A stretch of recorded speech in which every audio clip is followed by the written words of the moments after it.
Okay. Tiffany, can you see my screen? Yep, it's just okay, perfect. Yeah, we can see it. Perfect. All right, I'm seeing everyone is saying hi and good evening. Today we're going to talk about accessing hidden job market.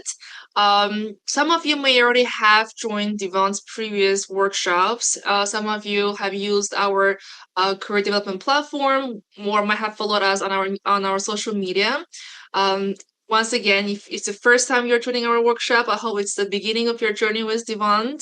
If you have joined us previously, I'm very happy to see that you rejoin our webinars, knowing that you might find information that we share are valuable for you and of course your peer friends or colleagues or schoolmates that you would want to share the information relevant to career development and job search, knowing that we're having collectively difficult time in today's economy and in the employment job market status. All right, so I'm gonna go ahead and get started. So some of you may wonder, like, oh, will the events being recorded and etc. We'll share the information toward the end of the webinar, and I want to first get started with introducing myself. I'm Laisha, and I am Associate Director and Client Relations and Strategic Initiative at Devant. I have been working. Starting my professional journey 8 years ago, been working with so many different sectors, including international development, governance policy, tech, startups. So I can certainly share so much more about my personal professional experiences with today's audience. And of course, I would like to share our entire team behind today's webinar and of course, Devon and what we do. So coming next is, again, this is a webinar, so you're automatically muted. But if you have any questions, please feel free to put the questions in the Q&A box. We're not able to answer questions if you put in the chat. We're able to go through questions if you put them into Q&A sections. And we will try to answer as many questions as we can, but we can only address questions that is general enough that can apply to most of the audiences. If you have personal questions relevant to your specific circumstances, you can always email us at info@devant.ca. So the event, today's webinar is recorded. You'll be receiving recording after our team upload the recording when it's ready to our YouTube channel. And if you want to stay engaged with Devant, please feel free to visit our website, devant.ca, or you can go to our events page on our website to see what events happening, for example, next Wednesday. All right. Also, before I jump into giving the floor for our today's guest speaker, Tiffany, I still want to spend the time to introduce what Devant is and what is our main purpose. Devant is mainly here to support professionals, graduates like yourself, who is currently looking for landing ideal job but having hard time to find the correct pathway or not really knowing what are the resources available for you to identify your personal professional strengths to optimize your circumstances to land your dream job. We have career development platform that is AI building, where you can have access for 24/7. We provide AI-powered career tools such as resume writing, resume scanning that is applicant tracking system safe. We also have the platform supporting you to write cover letter. And we have global job board that also includes not only in Canada but also internationally, where you can search for a job and apply for sort of different types of jobs through our platform. We have video-based career training that covers every aspect of career preparation, career growth that you can find in job search, networking, and professional success. And we also offer webinar training and special events with our professional career coaches and industry experts coming in to share insights and their suggestions how you can optimize your professional profile and background to have a success in landing your dream job. So that is everything about Devant. And now I'm going to introduce you to our guest speaker, Tiffany. She is Field Place Advisor, Humber Polytechnic, and she is, of course, an expert in supporting individuals optimizing their resume, LinkedIn, and, of course, is a certified career development practitioner. Tiffany, would you want to say hi to the audience for today? Yeah, perfect. Good evening, everyone. Happy Wednesday, and thank you so much for joining us. Great, thank you so much. While we are still waiting for more people to join as I'm seeing, we have 90 plus participants at the moment. We want to go through today's agenda. We're gonna cover three main area when it comes to tackling hidden job market. First is we don't want to sugarcoat. We want to tell you exactly what is happening in first 6 months of 2026 job market reality, so that you know where you're starting with. And we're going to explain to you what is hidden job market, how you can tackle and find pathways to be able to connect with the right people through your network, and how you can cultivate your network. Then we're going to give you instructions and tips how you can actually build relationship and turn connections into career opportunities. All right. Before we go further, I just wanted to have everyone, if you can, share one or two words when it comes to hidden job markets in the chat. What comes to your mind? Do you feel you are more curious about hidden job market? You never heard of this term? Are you more skeptical because what do you mean by hidden job market? How job market can be hidden? Or you feel like, oh, here's another very ambiguous term that like doesn't lead you to anywhere. I just wanted to know about how you feel in terms of hidden job market. So I'm seeing people are curious. Many of them are curious, overwhelmed, exclusive. I see more curious. So that's a good sign. It's a very good sign to see. Hopeful, powerful. Great. That's probably the reason why we had a lot of people register for today's event, which is very good. Thank you so much for sharing. Curious, hopeful, powerful. Job that you would only be aware or hear about if you were in certain circles. Great. Thank you so much. Please keep engaging the chat. I'm gonna start with today's topic one, the 2026 job market reality. All right, Tiffany, do you want to share a little more about what is happening in the job market right now? Yeah, absolutely. I can definitely speak on that a little bit more. And if you registered and are here with us this evening, you may also have an understanding as to what it may look like. Maybe the rejections, maybe you have a couple of rounds of interviews and then no offers. So I can definitely empathize with those who are in the job search mode right now. It definitely takes a lot, but we do appreciate you signing up and making the time to attend. So I'll just go ahead and start off. So like it says there, across every industry, hiring has changed, and the old playbook does need an update. So a lot of the times what I've heard is clients are not tailoring their resumes. They may be using one style of resume still across every role and opportunity. So we do want to ensure, and I'm sure we'll talk about that a little bit later on as well, in terms of how important it is to tailor. So the first point that we have here, employers are being slower and more selective. So companies are navigating the economic uncertainty and tighter budgets. So that's definitely across every industry, not just specifically towards tech. Second, we have more applicants per role. So public postings definitely draw a lot more competition right now more than ever, making it a little bit tricky for your application to stand out, even though you may be a qualified candidate for the role in terms of education, certifications, work experience, whether it be domestic or international. And then last point that we have there is human skills are prioritized. So judgment, relationship building, adaptability, those are the skills that employers are seeking now more than ever. And then at the bottom there, we have a quick note. When it comes to AI, it does cut both ways. So not only is it reshaping how companies are now conducting their hires, but it's also an advantage for job seekers as well, and not just a disruptor. Okay, we can Thank move. you so much for the information. I have a quick question, might be also relevant to a lot of people in the audience.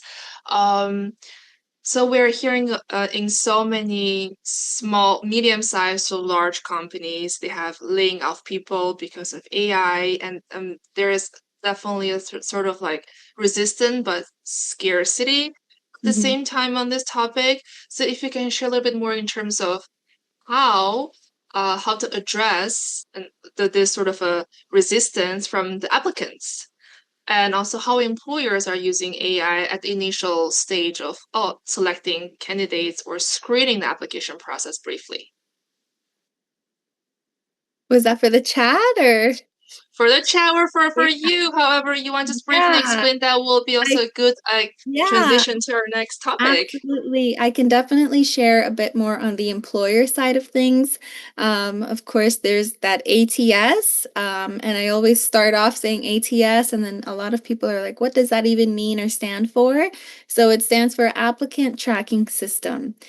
So basically, what an ATS is, it can be, I don't know any exact names off the top of my head, but lots of employers and companies have implemented this software and tool in order to make the hiring process a little bit more attainable and streamlined for themselves.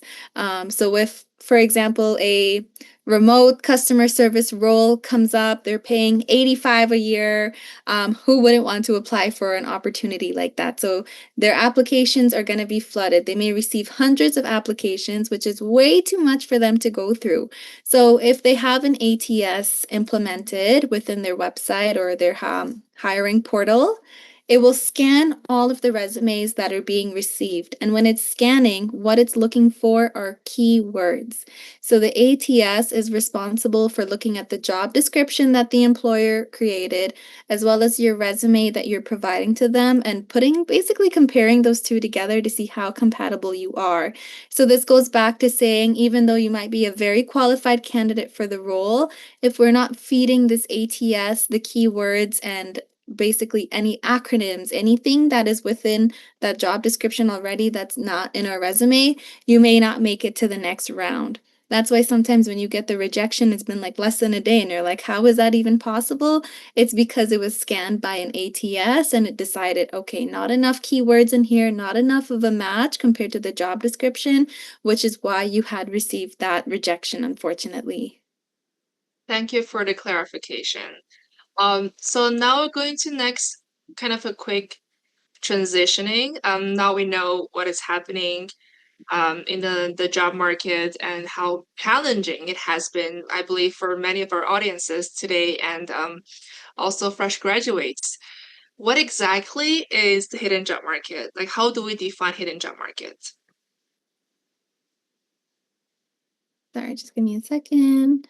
Okay, so Sure. when it comes to hidden job market, the first point that we have there is most roles are filled through referrals, internal moves, and direct outreach before or instead of a public posting. So I will share personally how I was able to secure this role at Devant. I had gone to school with one of my peers. We maintained contact ever so often over the years. She was already employed with Devant, and then she thought of me for an opportunity. So that is how word of mouth can come in handy. Of course, this is a relationship that I had nurtured. I built up a rapport. If you're on LinkedIn, you see that it's the person's birthday, wish them happy birthday. It takes 2 seconds. It will make their day. It will show them that you're thinking of them. If they started a new opportunity, like their post, comment congratulations. It's those little things that really do make a difference. And you're also showing your face a little bit more. Let's remind these people that you're here as well, and that you're active as well. The second one that we have here, hiring managers are increasingly preferring known quantities when budgets and headcount are tight. So they would definitely prefer to go with a referral that is familiar, that someone that is reliable, who's already working there, will trust to put forward. Third, companies quietly fill roles through internal transfers and unposted openings. So, a lot of the times when you see a role, for example, maybe it's within a post secondary institution, they will go with an internal candidate, but are required to already post this opportunity externally, even though they may already know who they wish to hire. And the last one that we have here is a lack of public postings doesn't mean a lack of real openings. And then just very quickly here, I did want to add in the importance of networking. I think we'll definitely be chatting about that a little bit more as well, but please ensure, for example, even with your references, you are required within the hiring process to provide at least 2 to 3 references to your employer. Please ensure that you are nurturing those relationships and you're not just reaching out to them because you need something. Maybe it's a day before, 2 days before you're due to hand off a reference and you haven't spoken to that person in nearly 6 months, maybe it's been over a year, let's re engage them and ensure that they're also staying up to date with your skills as well.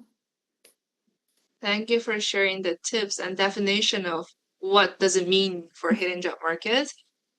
Well, since you share your journey with Devon, I can also share a little bit with the audience. The way I land job Mhm. at Devon is also through hidden job market.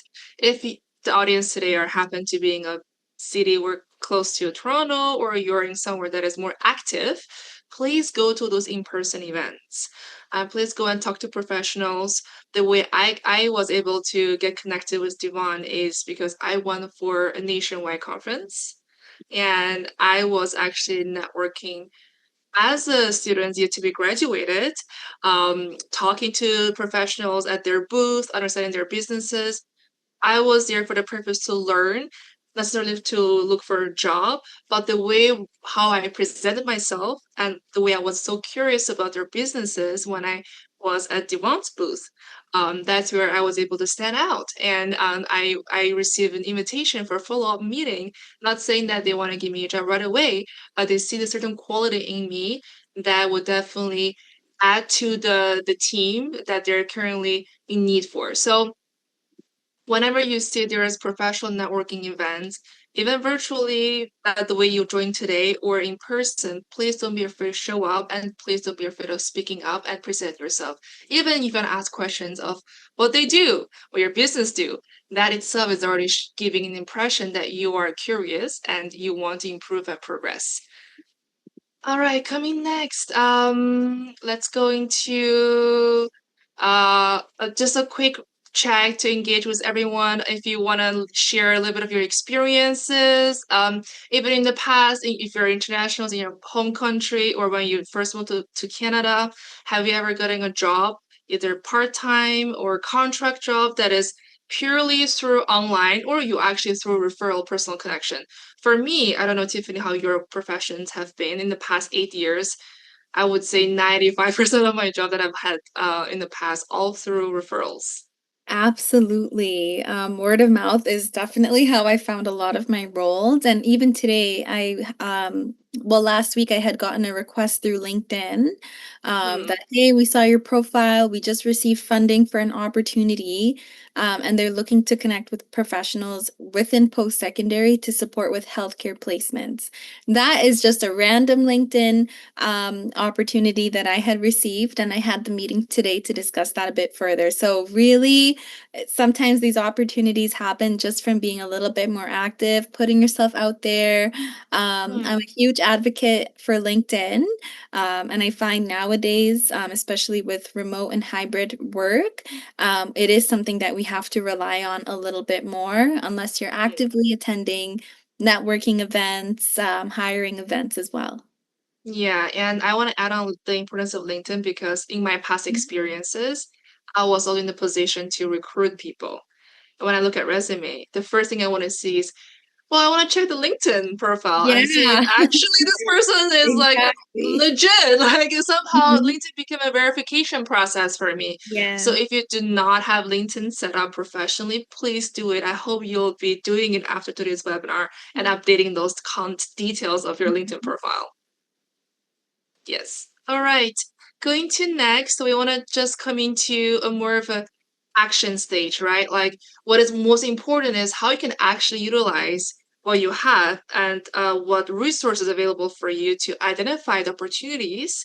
And then you're gonna start building this relationship for turning this connection into your advantage. Coming to first, maybe Tiffany, you can share more in terms of where do you define opportunities to start with? Yeah, absolutely. So the first one that we have here that we discussed before is the referral pipelines. So the highest converting hiring channel for employers. I had another point that I wanted to discuss prior to, and it just came to mind. Depending on the organization and employer, they may also have a certain program implemented where if a candidate successfully refers someone else, and that newer candidate passes their probationary period, the initial person who had completed the referral will actually be eligible for an incentive. So lots of organizations I've worked for in the past have had something, a couple $100 set up. And if I referred someone to get into Empower Canada, for example, they pass their probation, they would then be eligible for that money. In this economy right now, who doesn't need an extra couple $100 in their pocket? So this also goes to show that if you nurture those relationships with certain companies and individuals who work there, they want to put people forward. So make sure you're working on those relationships, building trust as well, and just being consistent. So that's Mhm. another helpful tip there. The second one that we have is executive search. So recruiters briefed on roles months before posting. So they are aware of what might be coming through the pipeline, and they are kind of already thinking and brainstorming who they might want to reach out to, which companies as well. Next is internal mobility. So employees hear about openings first. Maybe they know that, okay, in a couple months, someone will be going on maternity leave, for example. So I've had that happen in the past where all of my colleagues started to look around for someone to fill a role for someone because they knew in a few months a contract opportunity would be opening up. The fourth one that we have here is associations and alumni. So these are very niche and specific communities that hiring managers watch. So if you have graduated from Seneca College, from maybe you completed social service work there, maintain those relationships with your professors. Maybe you had to complete a placement, stay in contact with the agency and who your supervisor was. Stay in contact with your peers. If you were a class of 50 people, that means maybe, let's say, 25 of them are working. That's 25 opportunities for you to possibly find work with your peers, and they could possibly refer you as well. So just make sure that you're going back and re engaging as well. The last one that we have here is visibility. So showing up in the right rooms so that opportunities come to you. I know with myself, with COVID, I became very comfortable with working from home, being in my bedroom. And then once those restrictions began to slowly lift, I had to push myself out of my comfort zone, to be quite honest with you, to get into those rooms, to be comfortable speaking again, putting myself out there. Sharing your skills and your qualifications with strangers can be definitely, or maybe I'm projecting, but it can be a little bit awkward. So the more you do it, the more comfortable you will get. Mhm. Eventbrite is a wonderful website for staying up to date with networking and hiring. Galas, events, those sorts of things. I'll put the link in the chat there. So please keep an eye on that as well. Yes, and a few more add-on I want to share. First, I did not know about referral pipelines. I Yeah. heard it for the first time from you today, Mhm. so that's very surprising for me.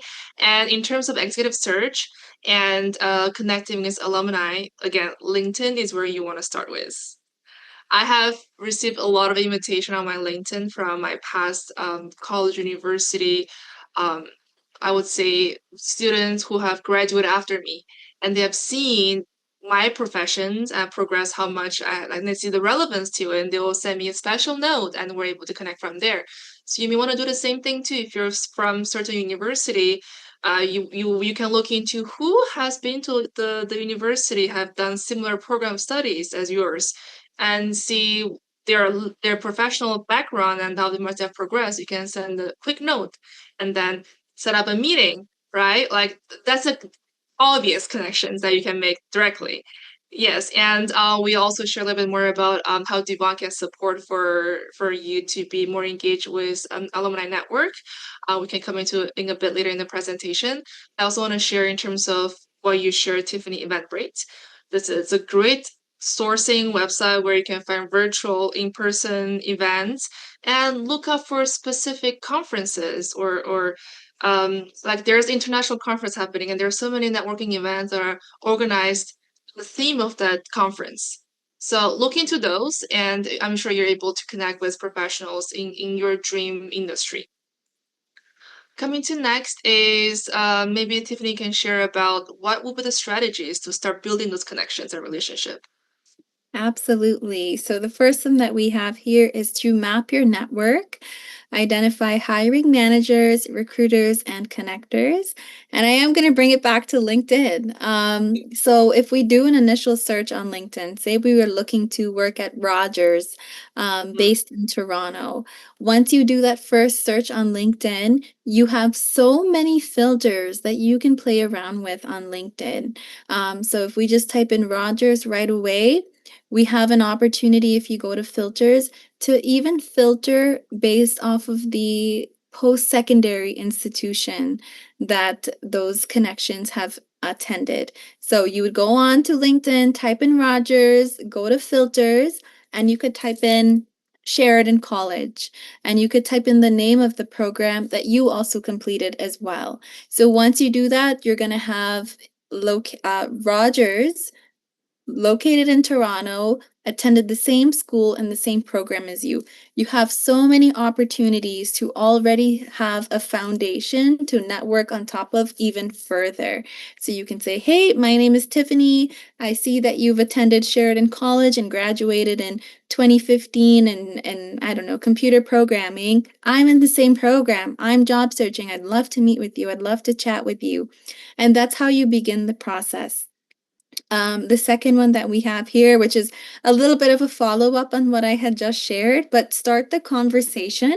Warm or a cold request, a conversation, and not a referral. So, oh, sorry, I worded that incorrectly. So, request a conversation and not a favor. So, even sometimes I will get a LinkedIn message that says, here's my resume. I'm looking for IT.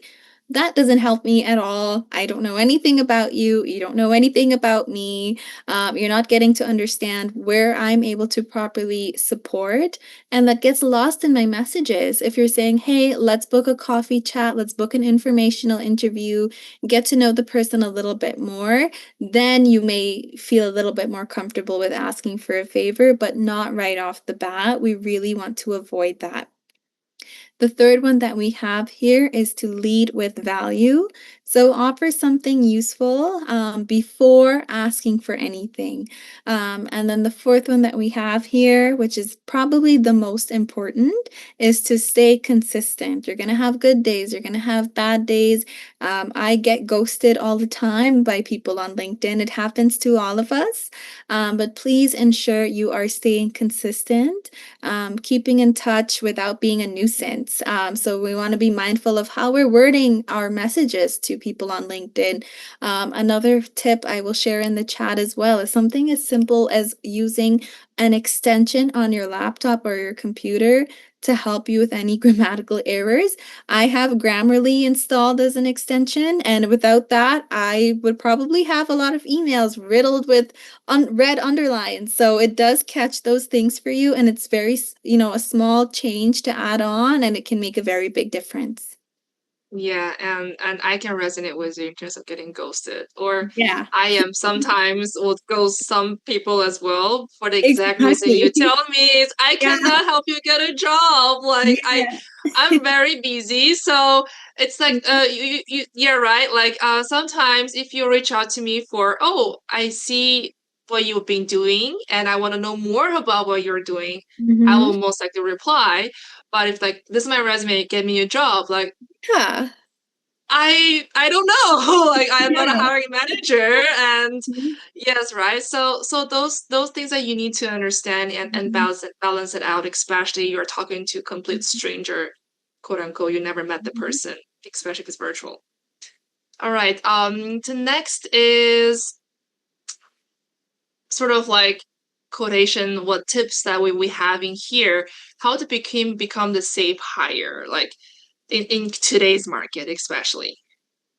Yeah, so I can definitely get into that a little bit more.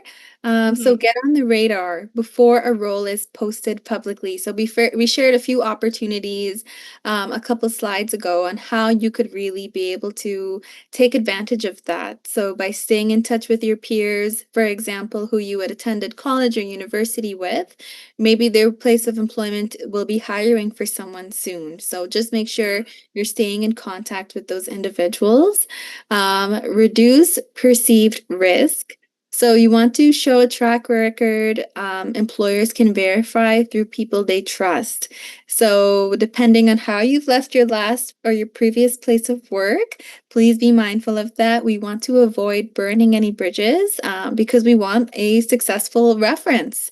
If you had a wonderful relationship with your previous employer, they should be able to confidently speak on your skills, your qualifications, your experience.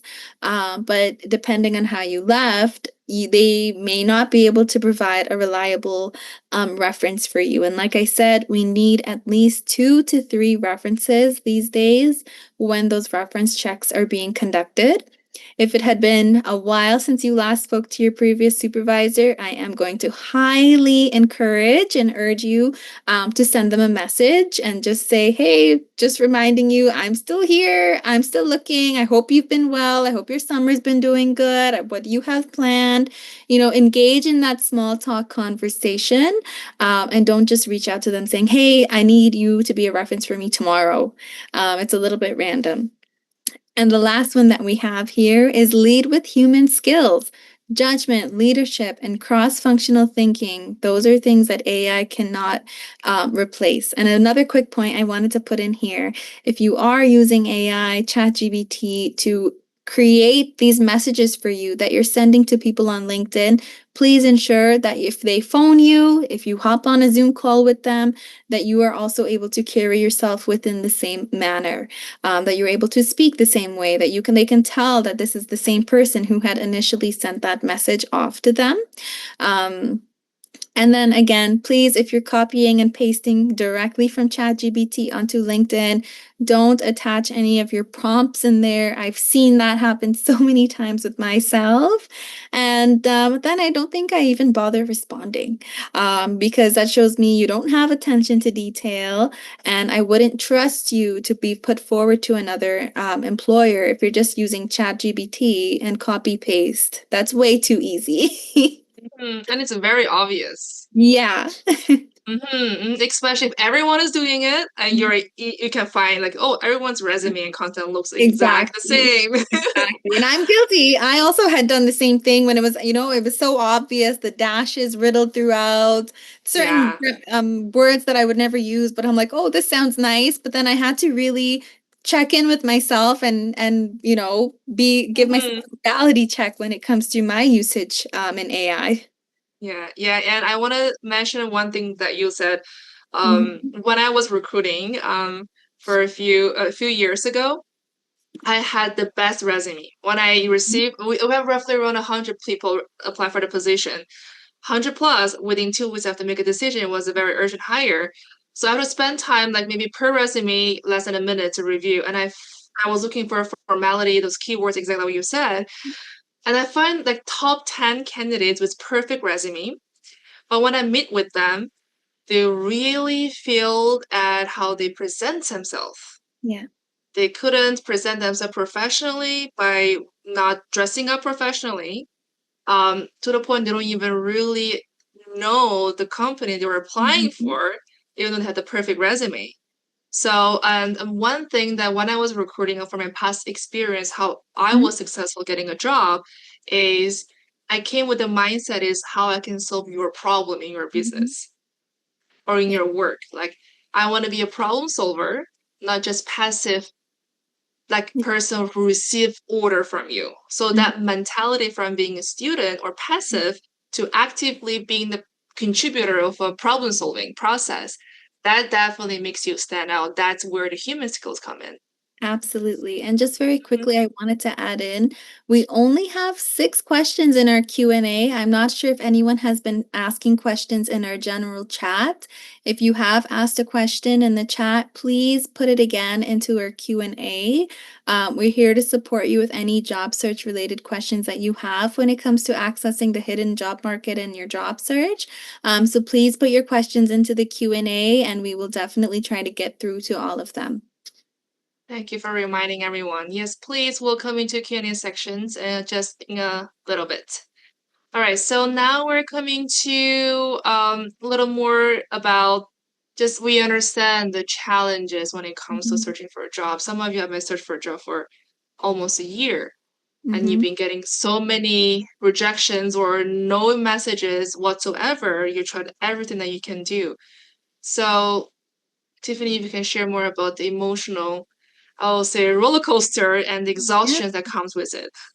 Absolutely. So the first thing I always share is I try to empathize with anyone who's job searching.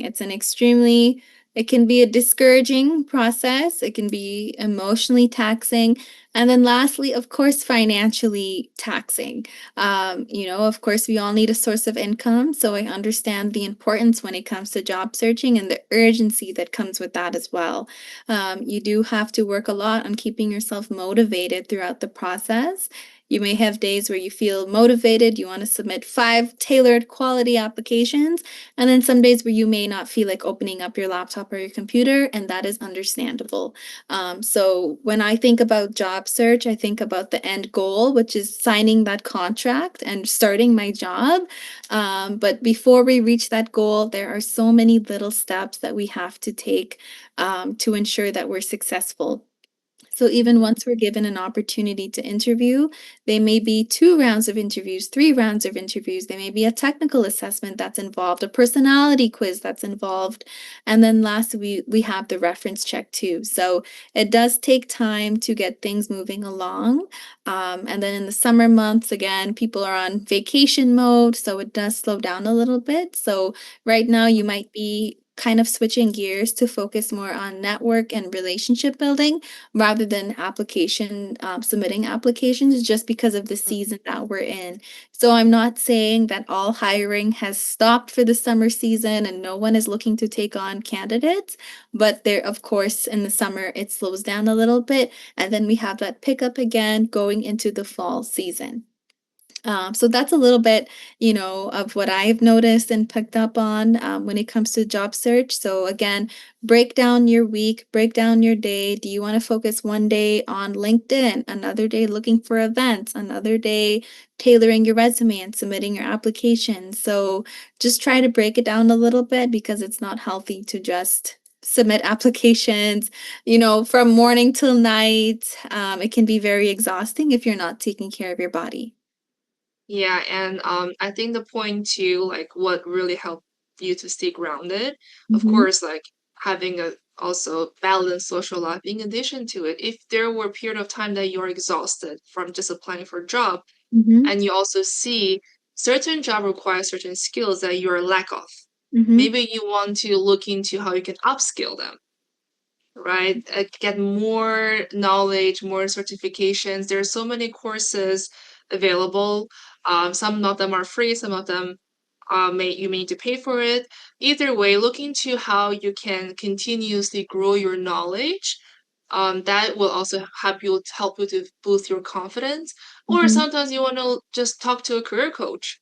Or maybe join Devon Network where you're able to get some insights and tips, and we also provide uh, interview practices and look into your LinkedIn, all those information that we can help you looking for Mhm. professional support that will give you more insight that can hold some level of Yeah. directions guiding you through this uncertain periods. Yeah. Or we're seeing a lot of questions coming up, so We're finally at the Q&A sections. We will make sure that we're able to cover as many questions as possible. Again, I'm seeing still questions are being added to the chat box. Please put them in the Q&A sections. So we can do this, Tiffany. Do you want me to walk you through the questions, or you want to pick it up and then answering them? Yeah, I can kind of go through the list and maybe pick more of the generalized questions Sure. that have come in. Um, okay, so let's see here. Um,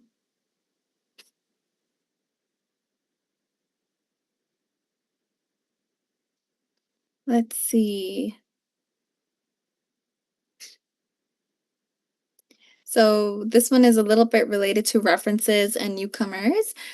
So which tips could you give for newcomers with no references in Canada? And that's a very common scenario that I've noticed as well and come across.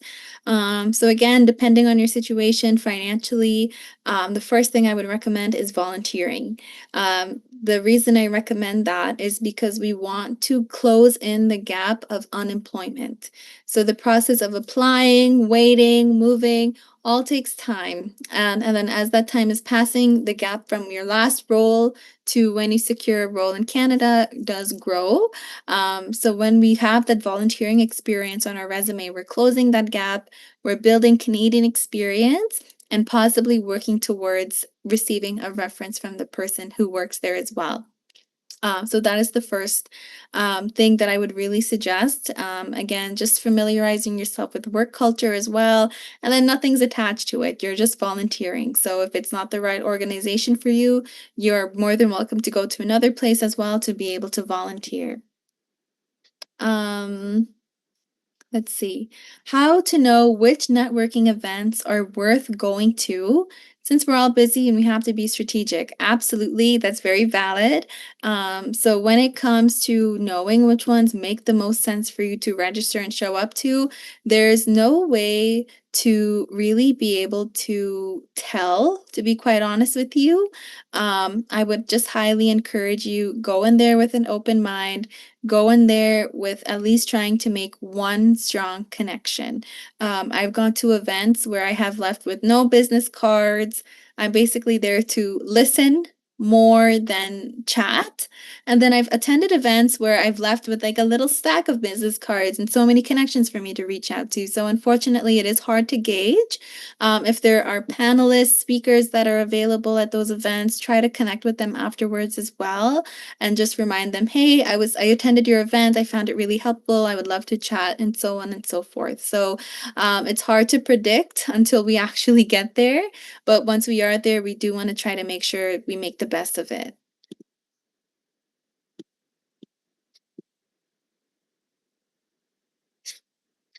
Okay. Another one that we have here. I have been actively applying, but rarely getting a screening call. I am using AI to polish my resume and cover letter, and I was wondering if the ATS can also flag the AI written paragraphs to the recruiter, and that's why I'm getting rejections. So, that is a really good question. And depending on the employer and the specific AI software that they have chosen for their place of work, that can make a difference. So if you are heavily depending and relying on AI for your resume tailoring, for your cover letter creation, that can sometimes end up doing more harm than good, especially if you were just doing a straight copy and paste from the website to your resume, website to your cover letter. So, um, if that is the case, I know it's helpful to have some idea, some structure, how to word something in a certain manner, but we do want to avoid the straight up copy and paste and rather use it as a little bit more of a guide and a support rather than the first thing that we turn and go to. Again, is there any way that the employer can easily identify that it's AI? Is there anything that we're giving away when it comes to that as well? So in this case, I would probably urge you to create a different style, a different kind of resume and cover letter. See if that's working for you. Give it a solid month, 15 to 20 applications per week tailored, and see if you're going to begin getting those screening calls. Okay, got a couple of calls, no further movement. A lot of employers too are taking their time. I noticed I've had a job, I think, as a caseworker, I think I applied like in October and then I ended up getting a call like 6 months later. So depending on the employer and the agency, it also takes time for them to get back to you as well. Um, okay, let's see here. And also, I'm not sure if you see any questions that you would like to that you think are great to answer. Um,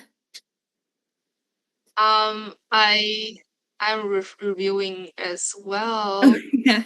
Like there are quite a bit of questions. Yeah.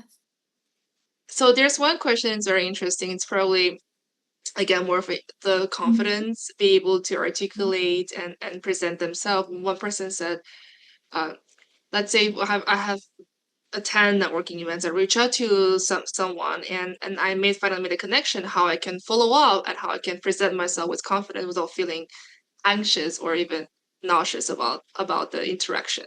Yeah, I can definitely relate to that. Personally, there's like when I'm about to enter some doors, I feel this pressure in my head, my heart is beating, I'd rather